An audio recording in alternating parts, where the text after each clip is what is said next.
اعوذ باللہ من الشیطان الرجیم بسم اللہ الرحمن الرحیم وانتم عاکفون فی المساجد وقال النبی صلی اللہ علیہ وسلم وهو يعتکف عن الذنوب۔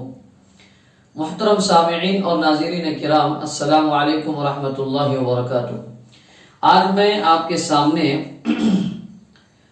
رمضان کی ایک اہم عبادت اعتکاف کے سلسلے میں کچھ گزارشات لے کے حاضر ہوا ہوں۔ آج مجھے اس عنوان پہ دو باتیں آپ حضرات کے سامنے عرض کرنی ہے۔ نمبر 1، اعتکاف سنت مؤکدہ علی الکفایہ ہے، یعنی ایک محلے میں، اس محلے کی مسجد میں کم از کم ایک آدمی کا اعتکاف میں بیٹھنا ضروری ہے۔ اگر کسی مسجد میں پورے محلے میں سے ایک بھی آدمی اگر اعتکاف میں اگر نہیں بیٹھتا ہے تو پورے محلے والے اس سنت مؤکدہ کے چھوڑنے کے گنہگار ہوں گے۔ لیکن موجودہ حالات میں لاک ڈاؤن کا پیریڈ چل رہا ہے، ان حالات میں کیا کیا جا سکتا ہے؟ آسان سی بات ہے۔ لاک ڈاؤن کے پیریڈ میں مسلمان بھائیوں سے میری گزارش ہے کہ ہم کوشش یہ کریں کہ ہر محلے کی ایک مسجد میں ایک ساتھی اور ایک بھائی تو ضرور اعتکاف میں بیٹھے۔ اس میں لاک ڈاؤن کی گائیڈ لائنز کی کوئی خلاف ورزی بھی نہیں ہوگی۔ ہاں، اس میں زیادہ تعداد کا کوئی معاملہ ہو تو تعداد کم ہونی چاہیے، تو ایک آدمی کم از کم اگر اعتکاف میں اگر بیٹھے تو سنت بھی ادا ہو جائے گی، بقیہ محلے والوں سے وہ سنت کا عمل ساقط بھی ہو جائے گا، ادا بھی ہو جائے گا، اور لاک ڈاؤن کی جو گائیڈ لائنز ہیں اس کی خلاف ورزی بھی نہیں ہوگی۔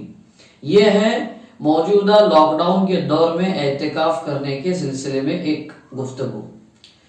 دوسری بات اعتکاف کے سلسلے میں جو کہنا چاہتا ہوں میں، اعتکاف کا معنی ہے اصل میں الگ ہونا۔ اس کی اسپرٹ اور روح اور مقصد کیا ہے؟ مقصد اس کا یہ ہے کہ بندہ تمام قسم کے مشغلوں سے، ہر قسم کی مصروفیت سے الگ ہو کر، ہٹ کر، خالص اللہ کے لیے اپنے آپ کو اللہ کے گھر میں لوگوں سے الگ تھلگ کر کے بٹھا لے، بیٹھ جائے۔ حدیث میں نے جو پڑھی ہے، اعتکاف کرنے والا بندہ اصل میں گناہوں سے الگ ہو جاتا ہے۔ یہ اعتکاف کی روح کو بتانے کے لیے کافی حدیث کافی ہے یہ، یعنی بندہ اعتکاف میں بیٹھ کر اپنے آپ کو گناہوں کے ماحول اور گناہوں کی جگہوں سے ہٹا کے، الگ کر کے، نیک عمل کے موقع اور نیک عمل کی جگہ پر اپنے آپ کو محدود کر لیتا ہے، سیمت کر لیتا ہے۔ اس سے اعتکاف کا مقصد سمجھ میں آ گیا کہ اعتکاف میں بیٹھنے والے کو ہر قسم کے گناہ سے اپنے آپ کو بچاتے ہوئے ہر قسم کے نیک عمل کا اہتمام اللہ کے تقرب اور اللہ کی نزدیکی حاصل کرنے کے لیے کرنا چاہیے۔ اگر یہ مقصد اگر حاصل ہوتا ہے تو سمجھ لیجئے کہ ہم نے اعتکاف کیا، اور خدا نخواستہ اگر ہم نے اعتکاف کیا اور اس میں بھی نیوز کیا چل رہی ہے، خبر کیا چل رہی ہے، فلاں کیا ہوا، وہاں کیا ہوا، یہاں کیا ہوا، یعنی اعتکاف میں بیٹھ کر بھی اگر ہم دنیاوی مشاغل میں اگر لگے رہیں گے تو ہم اپنے ذوم اور اپنے دماغ کے اور سوچ کے اعتبار سے تو اعتکاف کرنے والے ہوں گے، لیکن اللہ کی نظر میں ہم اعتکاف کرنے والے نہیں ہوں گے۔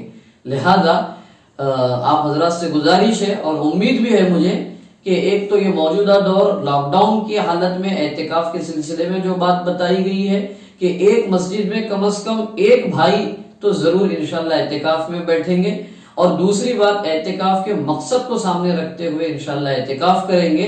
اور خواتین کے لیے اعتکاف کے معاملے میں بات یہ ہے کہ وہ اپنے گھر کی اس جگہ میں اعتکاف کر سکتی ہیں جس کو نماز کے لیے مختص کیا گیا ہے، اور اعتکاف کے جو کچھ مسائل ہوں گے آپ اپنے اپنے مساجد کے ائمہ حضرات اور علماء کرام سے اس کے سلسلے میں رابطہ کر سکتے ہیں۔ اللہ پاک آپ کو مجھے اس عبادت کے مقصد کو سامنے رکھتے ہوئے اس عبادت کو کرنے کی توفیق عطا فرمائے۔ وآخر دعوانا ان الحمد للہ رب العالمین۔